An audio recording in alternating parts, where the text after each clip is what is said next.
everyone, Techni here with not necessarily a review, but more or less a topic I kind of want to talk about here, and that is going to be custom mechanical keyboards. And I'm going to talk about my experience dabbling with a custom keyboard, my first time right here. Trust me, it was a mess. But before we get into the keyboard, can we take a minute and just appreciate this t-shirt? I mean, how stinking cool is this? It's like the patent of a mechanical switch right there. Super awesome. I don't know who makes it. I got it off Amazon. I'll leave the link right down in the description. But man, it's stinking awesome. But hey, we're not here to review clothes. Let's get back to the keyboard. All right, so custom mechanical keyboards and my process through it, like I stated earlier, it was an absolute mess. Talking about my ordering process, again, I knew nothing about custom keyboards. You know what I mean? I didn't know where to start. I've heard KBD fans, so that's where I started right there. I got my case, I ordered PCB and some switches. PCB was a completely wrong layout. Didn't match with my keycaps or anything. Any keycap set that matched that was super expensive. I was like, so that was such a headache at first right there. So anyways, I went ahead and ordered a different PCB and it came with a different mount to fit on that one right there, and it wouldn't fit in the case. So by now I was just completely bummed out. I mean, it was already expensive. You're talking, I was already, just with those pieces, upwards around like $200 give or take, you know what I mean? Which, yeah, I mean, it's solid. Talk about this case. I mean, this thing is a stinking weapon. It is so heavy and so thick. Definitely the best built case I have ever had in my hands. So as far as the mounting plate right in there, again, it wouldn't fit in the case. It was just a smidge too long, so I had to take it and just tap it in on the sides. It wouldn't screw in there because, again, the mount's not made for this case, which I didn't know. I thought they all fit, you know what I mean? But they don't. So I had to tap that in right there. Actually, talking about my mount, because I had a few things in mind that I wanted on my custom keyboard. Number one, as you all know, black, white, and red was number one, right? So we had that, but I also wanted to just be very solid, very quiet, and just a complete solid sound. No tinging, no pinging, no nothing. Just a straight thump key press.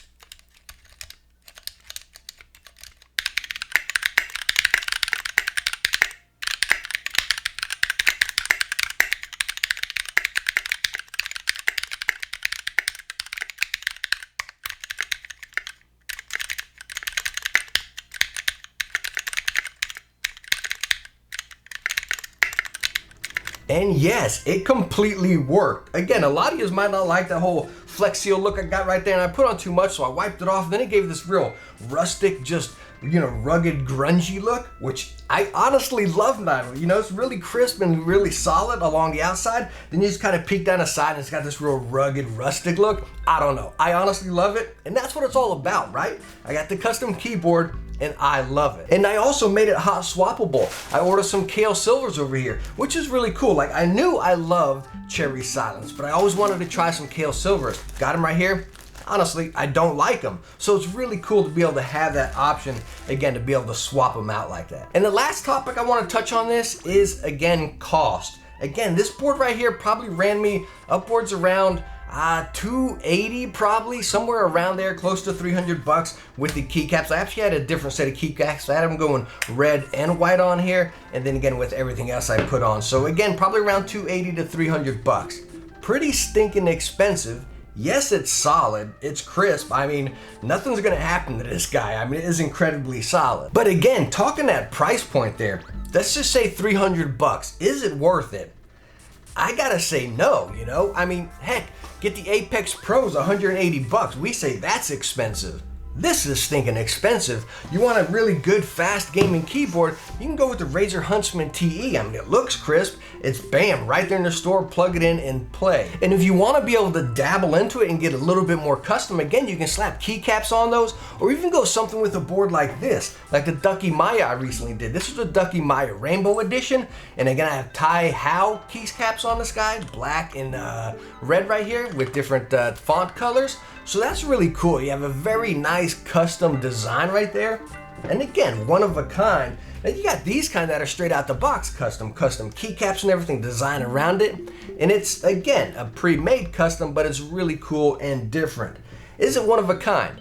No. But still, you're getting that really awesome quality board with a custom touch on it for much stinking cheaper. I mean, heck, you can buy the Apex Pro in one of these for cheaper than this, you know? Buy the Apex Pro and the Razor one for still cheaper than this.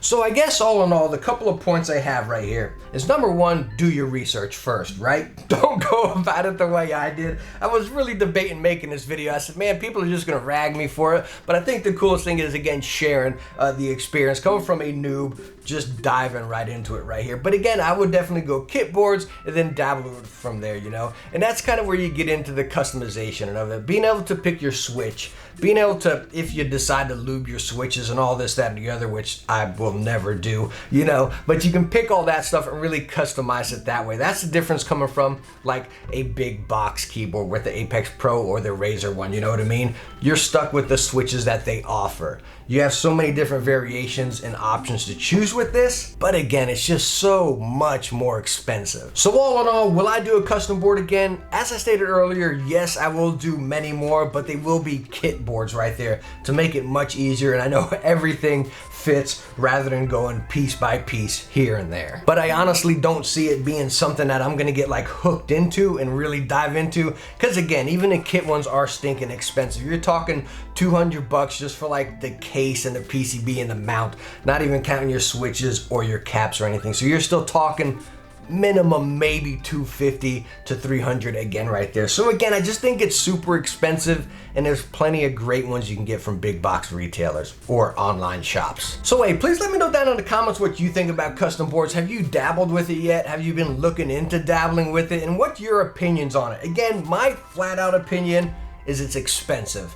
You know what I mean? And it's probably something I'm not gonna get too much into because again, it's just too stinking expensive. But please let me know down in the comments. I'd really like to hear your thoughts. But hey, thank you so much for stopping by and watching this review. Again, I'm just really excited for the conversation down there. So let's spark this up. I think it'll be a good topic. But again, thank you so much for stopping by. I hope you enjoyed the video. If you did, hit that thumbs up and don't forget to subscribe for some future tech videos. Hey, I hope to catch you in the next one. Bye now.